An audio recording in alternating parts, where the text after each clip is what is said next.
is John Weaver, and I get the honor to introduce tonight's speaker. And not only you guys get to hear a woman of incredible faith tonight, but she happens to be my mother. So I'm a member of Community Church, and of course Jill got the bright idea to say, well, John, why don't you introduce her? It seems appropriate. Well, you know, on the internet, there's no instructions on how to introduce your mother at a conference, so I'll just get that out of the way. But anyway, no, but on a serious note, so I was nervous. I'm nervous right now. That song actually gave me some peace. So I was trying to figure out what would be something I could share with you guys about my mom, and I'm going to keep it short and simple. But this is a woman of ridiculous faith and prayer. And years ago, I heard the term prayer warrior, and I didn't know what that word meant, or those words. I heard it, but didn't know anything about that. But my mom was relentlessly praying for my salvation and unceasingly didn't give up, even when not only did not want it, but probably to her face, you know, I didn't even care. And I can stand up here tonight and tell you that God answers prayers. And he answers prayers. And so I'm trying to get my thoughts together here, but he does answer prayers. And anyway, I don't know what I was going to say just then. I apologize. He answers prayers. And I know you guys are in for a big treat. Okay, now I am biased because she's my mom and I get to say that. But I'm going to leave it at that. And I'm going to introduce Daphne Biziona.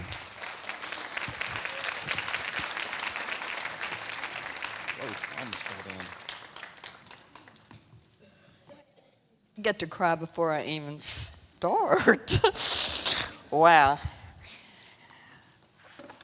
Thank you, sweetheart. I'm telling you, I love my kids so much.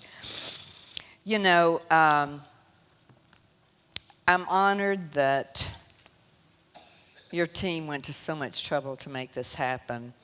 And to be able to speak at a church where my son was baptized means a lot to me. But, you know, before I start, my very dear friend who actually wrote in the book under Meet the Author, she sent this book to me, and it's called The Come Away, My Beloved. It's a devotional book. And I love to date things. I've always been that way. And this is dated February the 2nd, 2012. It says, recognize my hand in this. He brought me forth into a large place. He delivered me because he delighted in me. That's 2 Samuel 22:20. Now here's what it says. This is pretty amazing. It had my name all over it. I have assured you that there would be a reward for your faithfulness. You are now at a place where you can look up and lift your eyes upon it. I have prepared this place for you. I have stood beside you through the times of endurance, and I have smiled, knowing what was in store for you. I have urged you on when you would have given up, because I would not allow you to fail. Love me more than ever. Recognize my hand in this. Have no fear. Your work is my work, and I am well able to take care of every aspect of it. Isn't that beautiful? What an amazing God we have. Now I'm going to tell you, today starts out a little heavy duty, but please come back tomorrow because that's when everything comes alive. You know, I don't want you to walk away saying, oh my gosh, was that depressing? What I'm going to do is in my book and in my talk, I pretty much take my mask off and let you see who I really am. And then you will begin to see what an amazing God we have. How many have heard Ron in Denver, who wrote Same Kind of Different as Me? They came here and spoke at a fundraiser, and then Ron in Denver actually spoke at this church. And I'm sure most of you know by now that Paramount, now I do cry some, not that much, but quite a bit. The movie is going to be coming out. I'm not real sure exactly when. There's been given a date of April the 29th. But, you know, Paramount's in charge. I'm not, so they get to do what they want to do. But now here's the thing that's so amazing. Now, this is about my twin sister. Renee Zellweger plays the part of Deborah. Greg Kinnear plays the part of my brother-in-law, Ron. Jaman Hansu, and I had to look that up, figure out how to pronounce it, but he plays the part of Denver. And John Voight plays the part of Ron's father. So it's a pretty impressive cast. You know, before I start, I thought I might tell you the first time I actually spoke in front of an audience. Deborah and I were in high school. She loved school. She loved her teachers. I mean, she loved everything about school. I hated my teachers. I hated school. And being a teacher was the last thing I wanted to be. Well, Deborah said that she found out that Future Teachers of America, if we joined that, we could be out of school once in a while for retreats. Well, who do you think signed up first? I mean, I ran in and said, I'm in. Well, we go to this big auditorium, and they line us up alphabetically. Our last name was Short. Now, Deborah and I were two of the tallest girls in school, but our last name was Short. So here's what we had to do. Stand up one at a time. That made me a little nervous. And all we had to do was say our name, our classification, and where we were from. Okay, now this is what I had to say. My name is Daphne Short. I'm a senior from Snyder.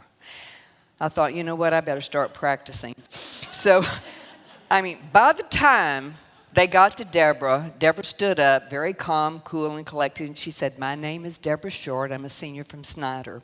Well, I was sweating out of every hole in my body, shaking like a leaf. So I stand up in close to a screaming voice. I yelled out, my name is Daphne Snort. I'm a senior from Cider. And I mean, Deborah's neck all but broke. I mean, her eyes got like that. That kind of became a joke in our family forever. Can you just imagine? Here I am standing up speaking. Daphne Snort. They still call me that. My twin sister had an amazing effect on Denver's life. The homeless man. In Same Kind of Different as Me. But long before he was there, she had a tremendous effect on me. You know, it wasn't until Ron in Denver spoke at the Georgia World Congress Center, and he introduced me as Deborah's twin sister. All of a sudden, people started coming up to me and said, would you tell the rest of the story? And you know, I thought, well, who wants to hear from me? But you know what? God had a purpose for me writing this book. Who could tell the story better than her twin sister? Well, after 2 years of writing, and I mean a lot of laughing and a lot of crying, Our Southern Breeze was released December 2011 with the help of Andrea Taylor. She called herself a ghostwriter. I said, a ghost? That sounds pretty scary to me, so I put her name right on the front of my book with me.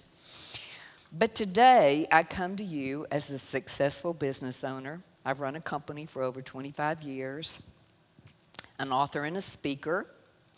I'm married to a godly man that still calls me his beloved, if you can imagine. Loved and forgiven by my son and my daughter, who have given me 7 grandchildren. You know, just like history, my life was divided into 2 parts. But instead of 2 parts, mine had 3.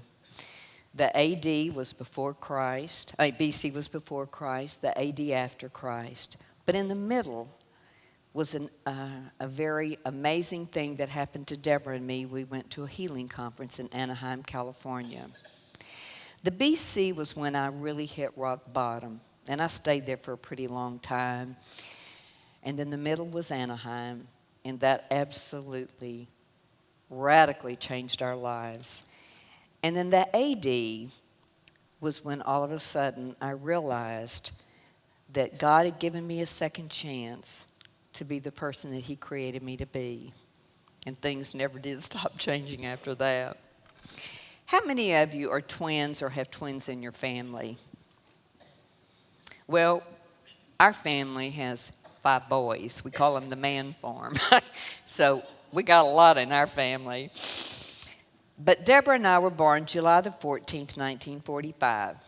She was born 5 minutes before me. And I'm going to tell you what, that 5 minutes gave her the right to be my boss until the day she died, November in 2000. You know, it's real funny. She even told me what I was supposed to say at her memorial service. Now, that's being a boss, I think. When you're in that much control, and I tell you, I was scared not to. I knew she wasn't around, but I was afraid not to. I mean, I did everything she said. But the picture on the front of our book, it depicts 2 little girls, twin girls, in little look-alike outfits, holding hands and smiling. You know, it wasn't long after this picture was taken that things changed drastically in our family. There were 5 of us who lived in the same house, completely separate, with many secrets. Our dad violated Deborah and me, both mentally, physically, and sexually. Unfortunately, the 3 short girls were affected in a lot of different ways. I suffered from low self-esteem, which gave me an early life of feeling worthless, and that led to being promiscuous. I don't know if you all realize, but if love is shown the wrong way to a little girl, it kind of messes things up, and you make terrible mistakes because you didn't figure out how love was supposed to be. So I was desperate to be loved, and I tried to find it any way I could. Deborah, totally opposite. She became distant. She was a perfectionist. She closed her heart off, and she never let anybody love her, me nor anybody else. She just kind of like put a wall in front of her, which we've heard that that's not uncommon with twins that have been sexually abused. Gretchen, who was 3.5 years older, we never really even knew her. She kind of lived in her own world, and Mother gave her a false sense of self-worth and who she was. And our mother was verbally and mentally abused by our dad. And I don't know, maybe she was just trying to live her life vicariously through Gretchen. But my first bout of depression started when I was in the 7th grade. I was trying hard to keep up with Deborah in school, and I got punished a lot. So in the 7th grade, I found a way to make good grades, and I started cheating. I never learned one thing past the 7th grade. Now, that's hard for people to even comprehend, how you could not know anything. But I do remember how horrible it was to go in to take a test, and my hands would be shaking so much I could hardly hold a pen in my hand. But you know what? I think everybody knew it. The teachers did. But in Snyder, Texas, no one. My mother was a teacher, so they just didn't even address it. But what happened because of that, I began to refer to myself as being dumb and stupid. I really felt dumb and stupid. And, you know, that decision I made crippled me for most of my life. It was really sad to even imagine when you are so afraid someone's going to find out you're dumb and stupid, how many ways that you can keep them from knowing. After cheating my way through high school, college was the last place I wanted to go. But you know, unfortunately, my parents wanted me out of the house. Now, they knew there's no away. I guess they wanted to throw their money away because they didn't want me at home. But what happened, I dropped out of school. You know, I even say I've been to college. Yeah, I've been to college. I've been on a couple of campuses, but I never did last. But after dropping out 2 times, by the time I was 19, I found out I was pregnant. Now, their daddy was my childhood sweetheart. I mean, I absolutely adored him. But he was in college and in a fraternity, and the last thing he wanted was a wife. Well, marriage not only was the last thing he wanted, but we certainly weren't equipped to be parents, or husband and wife or parents. Because I was so emotionally crippled, I still have a hard time comprehending the things that I did, not knowing how to be a mother. We all suffered. It wasn't just me, but we all suffered. And unfortunately, after Denise was born, really severe depression kicked in. And I mean clinical depression. Back then, they didn't even mention the word depression. What happened when I'd go into these dark places, they would say, "Oh, Mom's having one of her spells." That's just what we called it. Sometimes I'd be in bed for a week and I'd lose 10 pounds. I'm not sure if I ever ate or anything, but that is clinical depression. And suicide was something I thought about constantly. My pain was so severe, and it hurt. I mean, just waking up was it was just horrible that I don't even know how I made it. But even though I was severely depressed, when Denise was a month old, we had no money, so I had to go get a job. Well, remember, I didn't learn anything. I'd quit learning after the 7th grade, but I went to a department store, and I'm pretty friendly. So I passed that initial interview, and then the lady that was interviewing me said, "Well, there's only one thing left. You just have to take a simple aptitude test." I mean, when I heard that word test, I started crying, and I ran out of the room. I'm sure that lady to this day wonders, I wonder what happened to that lady that day. But that word test petrified me, and it was easier to run than have to tell someone that I didn't know how to take a test. I finally got a job at a truck stop processing orders for repairs. At least I had a job, and I was helping with the money, and they didn't ask me to take a test, which was good. When I would get off of work, I was so mentally exhausted. And this is hard to say because my daughters actually heard me talk. I would feed her, and there were nights that I put her to bed with her clothes on.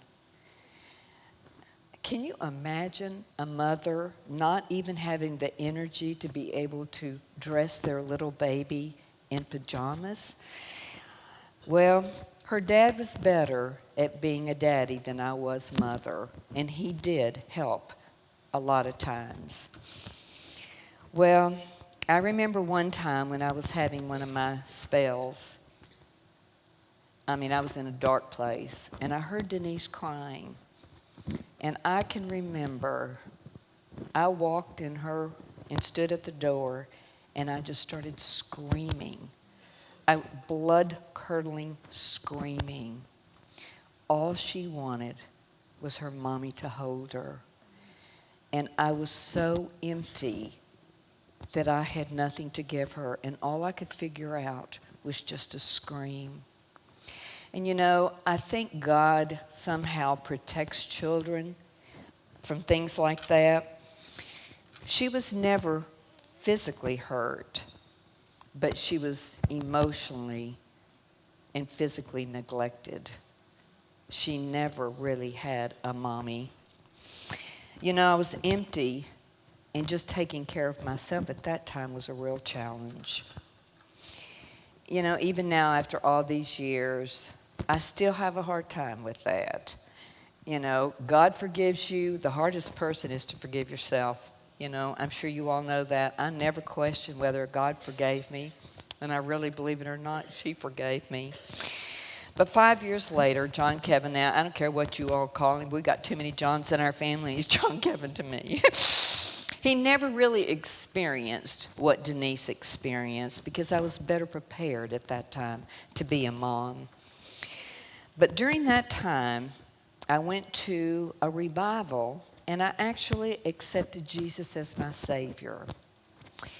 The only problem is I knew him here.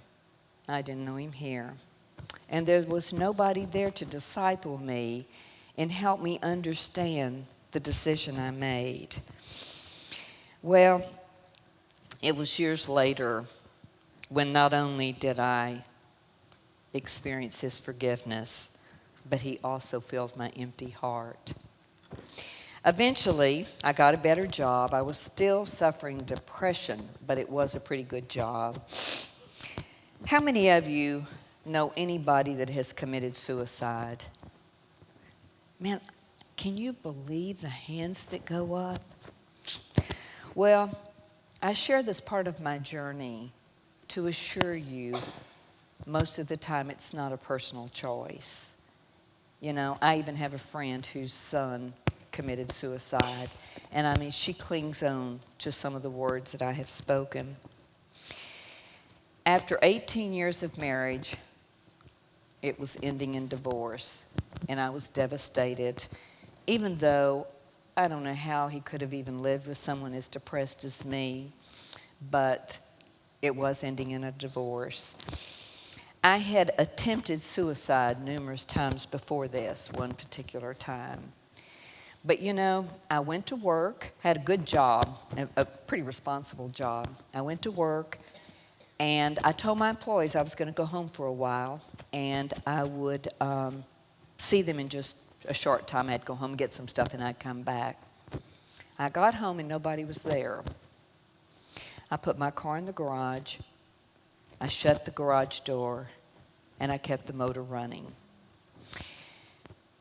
I didn't know if it hurt to die. All I knew was for the first time, there were no letters of goodbye, and there were no tears. I finally was not afraid to end the horrible pain that I had suffered most of my life. The Message translation of the Bible speaks volumes of how desperate I was that day. In Psalms 88, 3 through 6, listen to this. I've had my fill of trouble. I'm camped on the edge of hell. Can you imagine? By the grace of God, I was found unconscious and I was put into a psychiatric hospital. While I was there, my doctor said, you know what, let's just run some tests. Well, of course, I said, I'm not a tester. And he said, no, let's just find out why you can't learn. Let's just figure it out. Well, you know what? He already knew the answer, but he had to just let me know. The test came back that not only was I not dumb and stupid, but I was intelligent, a word that I had never heard. Can you just imagine for the first time in your life someone telling you that you were smart and not dumb? Well, the lie that I had believed so many years had altered my life. Now, I could continue to live that lie, or I could change my way of thinking. Many people tell themselves those lies, or other people do, and too many times we believe them. I didn't want to be dumb and stupid anymore. Here's what God says in His Word. Man, I'll tell you, He's got it all over the place if you just open up and read it. Psalms 23:7 says, as a man thinketh in his heart, so is he. We have to be so careful about the way we talk about ourselves. If you ever catch anyone that is beating themselves down, try to say something. Try to stop it. Because you know what? It becomes so much of a habit you don't even know you're doing it. I don't have time to tell you about a situation where someone said something to me about how mean I talked about myself. I didn't even know I was doing it. But You know, after our marriage ended, Denise and John Kevin lived and went to live with their dad and his new wife. I was completely alone for the first time in my life. And without my precious children, that hole in my heart was emptier than it had ever been. I loved my children dearly, but I knew and their dad knew that I was not healthy enough to take care of them.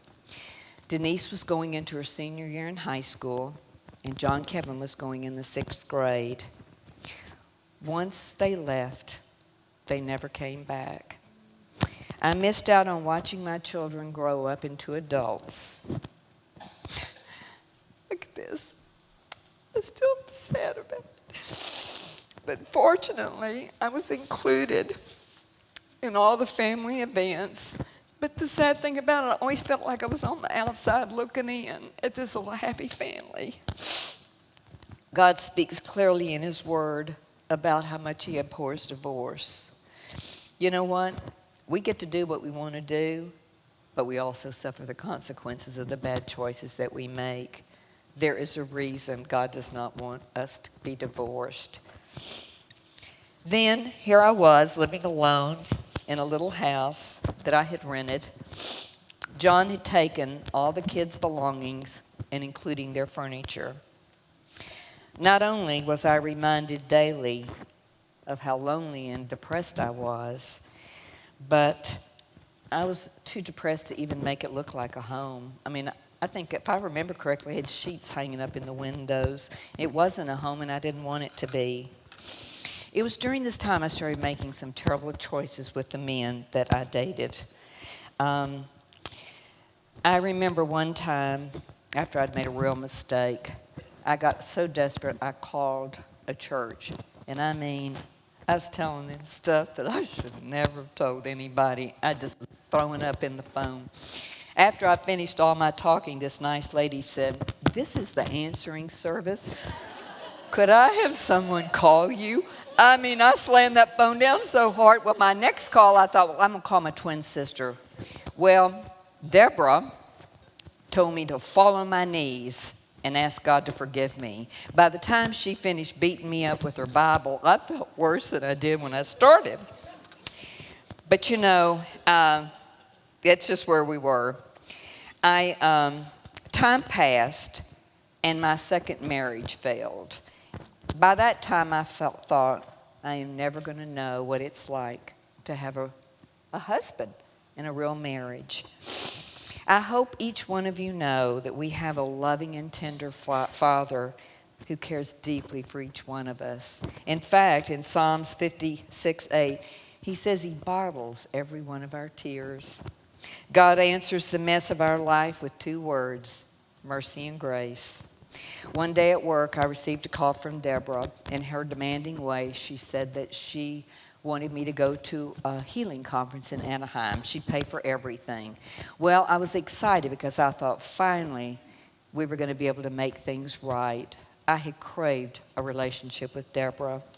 When I arrived at the conference, I found out that we were in that we were in the same room. I know that didn't make her happy, but I thought, this is going to be great. We're going to kind of get to know each other again.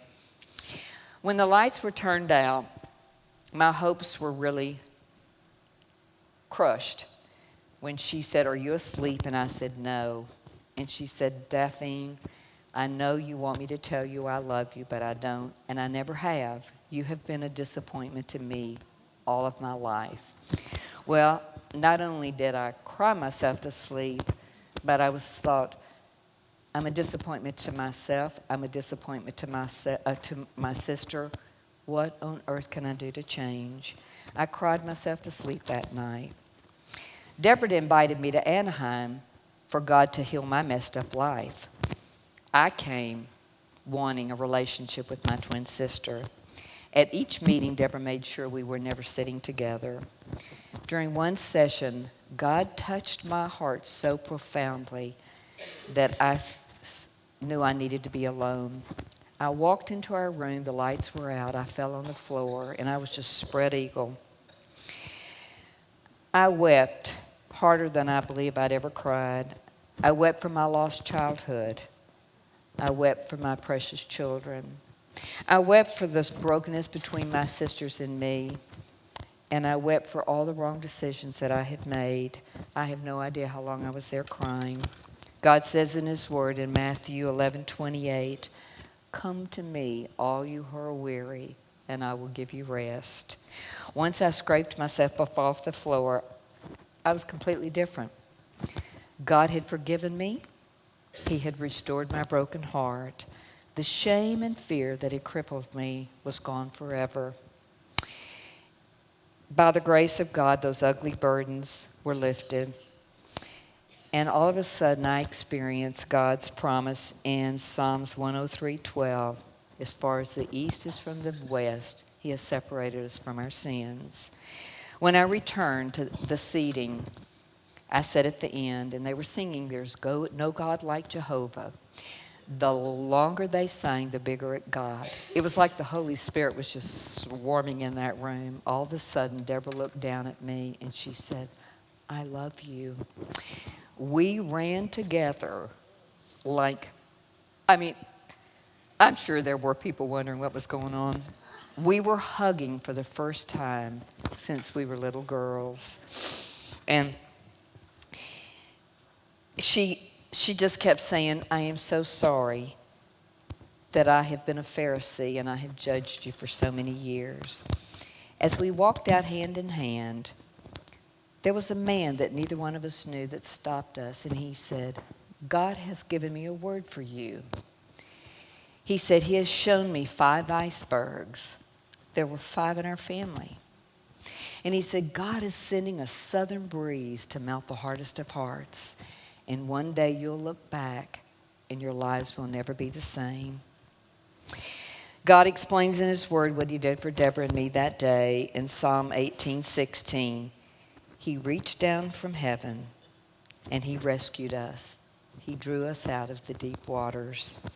The Bible is full of many, many people that have been on the receiving end of God's grace. He's got many, many trophies. Here I was being given a second chance. After all those years, the mask of shame that I'd hidden behind was gone. The yoke, God broke the bars of the yoke and enabled me to walk with my head high.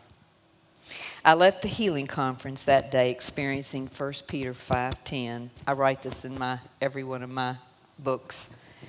"After you have suffered a while, I will restore, support, and strengthen you, and I will place you on a firm foundation." Now, as a forgiven woman, it was time for me to rebuild my life. Now, tomorrow, I look forward to sharing with you how that southern breeze not only blew over Deborah and me, but blew over our entire family. Thank you.